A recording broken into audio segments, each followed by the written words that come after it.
Esta presentación tiene como objetivo plantear un problema clásico, la representación de la función de una partícula, como podría ser mediante la función delta Dirac, mostrado desde la perspectiva de una superposición de ondas, a través del análisis de Fourier. Es necesario recalcar que ese tratamiento es completamente clásico, sin embargo permite una analogía a ciertas propiedades cuánticas importantes. El objetivo de analizar de esta manera el problema es intentar hacer una imagen de los comportamientos cuánticos abstractos mediante una analogía clásica que tiene una representación mucho más directa.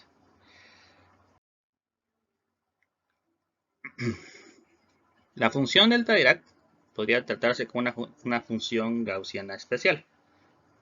Recordando la función gaussiana general que se encuentra aquí, y recordando que es una distribución de probabilidad o es una forma de representar las distribuciones de probabilidad, siendo en realidad una función exponencial negativa con simetría en el eje, como se desprende del análisis de la forma cuadrática de la variable independiente. Importante es el parámetro A, representado en esta diapositiva, que se ve tanto acá como acá, que puede hacerse más pequeño y generando una función más aguda sobre el eje, como se observa a continuación. Puede observarse que entre más pequeño es, más agudo se hace sobre el eje, justamente porque la forma del parámetro se angosta tanto en el coeficiente como en el exponente. Entonces se obtiene, al llevar esto al extremo, una función que tiende a cero fuera del eje y al infinito en dicho eje. Como dijimos anteriormente, esto puede utilizarse para hacer una representación de una partícula en reposo. Es decir, no es la partícula en reposo, sino una forma de representación por medio de una distribución de probabilidad. A continuación, se presentará una manera de representar funciones como superposición de ondas, esto mediante el análisis de Fourier.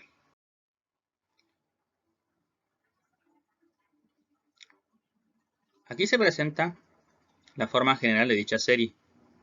Las sumas de las funciones seno y coseno pueden ser ajustadas mediante la frecuencia p y los coeficientes an y bn. El coeficiente a sub 0 que se encuentra acá es único y es representado una sola vez en la serie. Es también interesante o es importante recordarse que estos tres coeficientes, para encontrar su forma analítica, se hace a través de una integración dependiente de la evaluación. No se indicará esto en esta presentación. En el caso, por ejemplo, de una función dentada, como la que está acá, se tiene un periodo específico y eso puede utilizarse como ejemplo para observar la modelación mediante este método.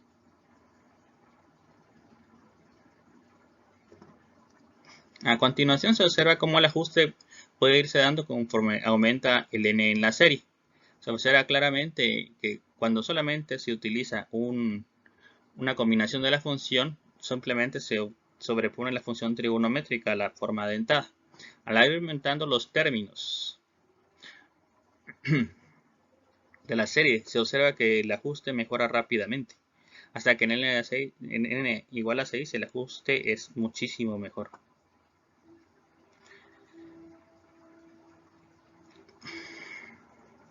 Finalmente, la utilización de este método es importante recordar que como se utiliza, por ejemplo, en sistemas discontinuos, como se observa en esta función dentada o en esta función cuadrada, esta misma representación pierde resolución, por decirlo de cierta manera, en el cambio de periodo.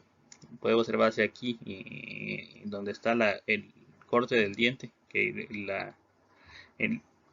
no se ajusta también a la línea, y también en la forma cuadrada, como se ve tanto aquí, o en la representación del círculo unitario, de la suma de los círculos unitarios representados, en los cuales justamente al encontrarse en esta discontinuidad parece divergir la forma trigonométrica.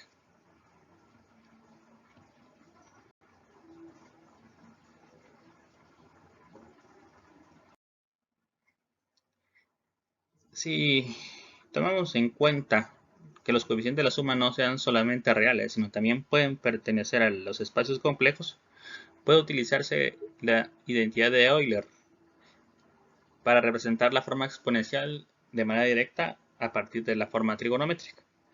Podemos observar aquí, recordando la identidad de Euler y nuestra representación en el plano complejo, la ecuación resultante es la forma exponencial a la i multiplicado por el ángulo de las mismas funciones trigonométricas. De esta manera, podemos convertir la forma trigonométrica original tomando como del coeficiente de Bn un coeficiente k dependiente de B multiplicado por el valor imaginario para obtener la forma finalmente exponencial que represento aquí y que simplemente he cambiado la frecuencia por una representación en forma de periodo.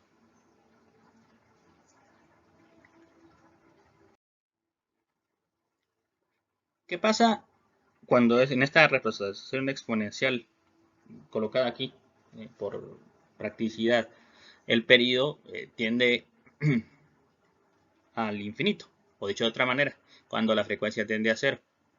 La idea general de esto es que puede representarse una función no periódica de manera directa. Y esto es la idea que se encuentra tras la transformada de Fourier. En realidad,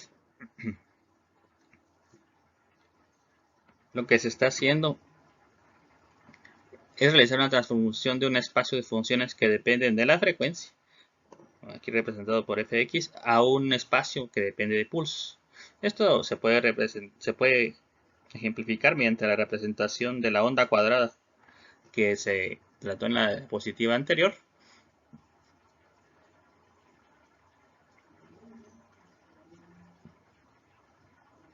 Como se observa en este lado derecho. Vamos a ir viendo acá como originalmente se tiene la onda cuadrada de esta forma. Al aplicar la transformada de Fourier, que en realidad, como mencionamos, es una superposición de ondas de una manera conceptual mediante la suma esta y la forma pues extendida que hemos encontrado de la transformada, se descomponen los diferentes funciones trigonométricas que lo representan, y eso entonces nos da un análisis espectral que depende únicamente de los pulsos, como lo vemos aquí. Entonces tenemos una transformada a partir de ondas a una forma de pulsos.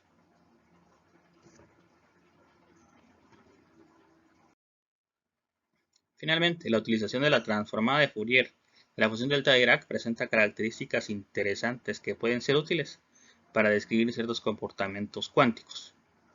Vuelvo a recordar, no son lo mismo porque estamos tratando con sistemas totalmente clásicos en este análisis. Recordando que la función de delta de Dirac, en este caso representada por delta minúscula, y utilizando las condiciones de normalización, se puede aplicar la transformada de Fourier. Recordando que es una forma especial de la distribución de Gauss, y haciendo tender sigma a 0, podemos obtener el resultado de esta transformación. Este resultado es justamente una forma periódica transformada por el ciclo, como vemos aquí en 2pi.